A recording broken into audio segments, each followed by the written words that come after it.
estou de volta com você mais uma vez para trazer ao seu coração mais uma reflexão da parte de Deus. Neste momento, quando eu quero ler com você um versículo na palavra de Deus, no livro de Neemias, o capítulo de número 6 e o versículo de número 19, que nos diz assim a palavra de Deus, apenas a parte B do versículo que nos diz: Tobias escrevia cartas para me atemorizar. Vamos falar sobre cartas.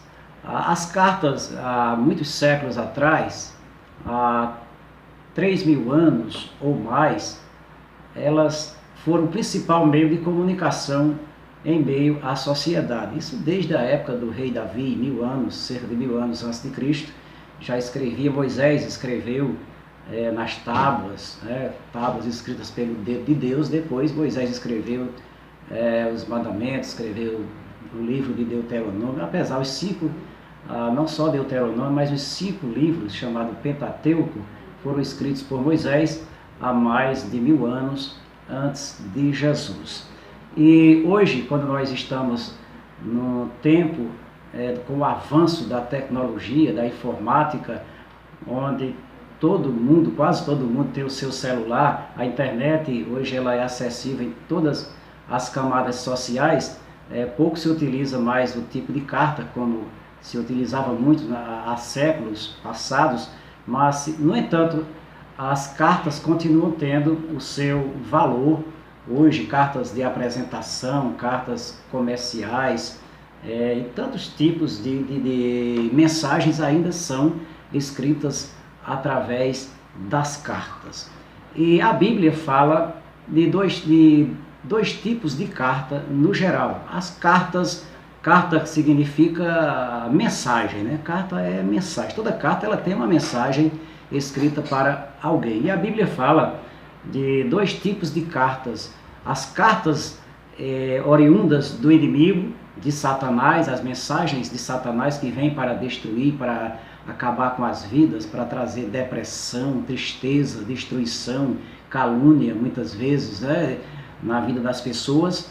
E a carta de Deus, que vem para edificar, levantar, consolar, restaurar, transformar vidas. E começando sobre as cartas do inimigo, ou alguém usado pelo inimigo, pode ser pessoas ímpias, ou até alguém que muitas vezes se diz um cristão, mas, no entanto, usa a linguagem com mensagens negativas que muitas vezes destroem vidas, destroem até famílias. E começando com a época do homem de Deus, o governador chamado Neemias, que você deve conhecer a história de Neemias. Ele saiu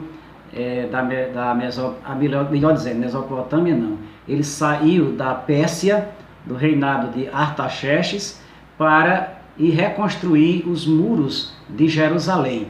E quando ele chega em Jerusalém, que ele começa com aquela construção, logo se levantam inimigos contrários àquela obra. Um deles foi um homem chamado Sambalate, que zombou e disse assim: o que fazem esses fracos judeus? O outro inimigo chamado Tobias disse: deixa eles construírem, passando uma raposa o destruirá. Mas com o passar do tempo, a obra começou a progredir, porque a obra era de Deus. E a obra de Deus, ela não para. A tendência é crescer, é perseverar, é permanecer. Então a obra que Deus tem na tua vida, todo o plano que Deus tem na tua vida, toda a mensagem de Deus para o teu coração, não adianta a mensagem contrária, porque ela há de prevalecer. E o inimigo, vendo que a obra de Deus crescia, ele se enfurece e usa uma tática. O quê? Escrever. O texto diz aqui que Tobias escrevia cartas com mensagens para atemorizar o homem de Deus Neemias para parar com aquela obra. Mas as cartas do inimigo contra Neemias não teve êxito, porque Deus tinha algo maior a fazer e a mensagem de Deus para Neemias era muito superior à mensagem do inimigo. Nós podemos ver ainda outro exemplo de cartas do inimigo ou de alguém usado pelo inimigo para destruir, na época do rei Ezequias, já centenas de anos antes,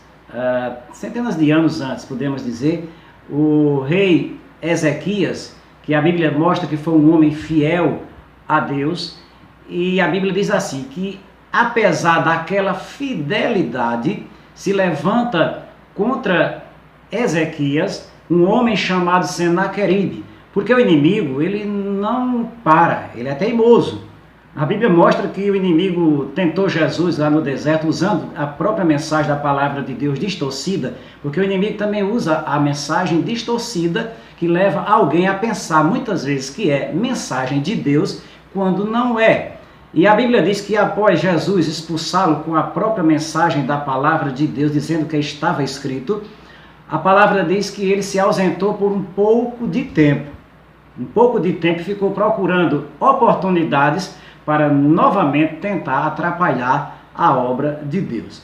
E quando Ezequias estava no êxito do seu reinado, aí vem Senaqueribe para invadir Jerusalém e envia secretários seus com uma carta ameaçadora, dizendo que ia destruir Jerusalém, e Neemias não enganasse ninguém, porque qual o Deus das nações daquela época havia impedido que Senaqueribe tomasse suas terras para o rei da Assíria. E aquelas cartas amedrontadoras que aterrorizaram o coração de Ezequias, elas só não tiveram êxito para abater e acabar com aquele homem, porque ele era um homem temente a Deus, foi ao templo do Senhor, pegou aquelas cartas amedrontadoras, apresentou diante de Deus e disse: olha, Deus,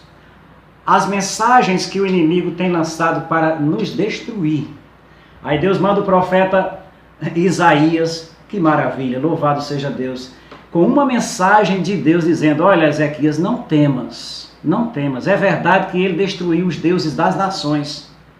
E ele manda esta mensagem para ti. Mas ele destruiu os deuses das nações porque os deuses deles eram prata e ouro, obras feitas pelas mãos dos homens. Mas eu, porém, te digo que maior é o que está contigo do que o que está com eles. E não te preocupas que ainda esta noite eu colocarei um anzol no nariz do rei da Babilônia, ou melhor, no caso da Assíria, depois tornou Babilônia lá na frente. Eu enviarei e o levarei de volta para sua terra. Naquela mesma noite, cumprindo-se a mensagem da palavra de Deus, Deus manda apenas um anjo que destrói 185 mil soldados do grande exército de Senaqueribe, e ele, envergonhado, volta com freio nos seus beiços, como diz assim a palavra de Deus, envergonhado para a sua terra. O nome do Senhor é glorificado, porque a mensagem das cartas de Deus sempre prevaleceram e hão de prevalecer, porque Jesus disse: passará o céu e a terra, mas a minha palavra, ela não há de passar. Nós ainda vemos a tentativa do inimigo na época de Saulo de Tarso, já após a ressurreição de Cristo. Saulo não era ainda convertido, mas um homem muito zeloso pela lei de Deus, porém sem entendimento. E ele pede às autoridades de Jerusalém cartas para ir até Damasco e prender todos aqueles que confessassem o nome de Jesus. Só que Saulo não sabia que aqueles que confessavam o nome de Jesus, a quem Saulo chamava seita, era o povo de Deus que estava alicerçado na maior mensagem de todos os tempos, que era e é a mensagem do Senhor Jesus. No caminho de Damasco, Saulo cai por terra quando Jesus diz: Saulo, Saulo, por que me persegues? E ali não prevaleceu. Mais uma vez você sabe bem da história, que Saulo se converteu, e a maldição que Saulo tentava trazer para o povo de Deus se tornou em bênção, porque Saulo de Tarso foi o maior pregador de todos os tempos da palavra do Senhor. E olhe bem, os Tobias da vida, usados pelo inimigo pode se levantar com qualquer tipo de mensagem, mas nunca hão de prevalecer sobre a tua nem a minha vida. Por quê? Porque a palavra de Deus, ela neutraliza qualquer mensagem do inimigo.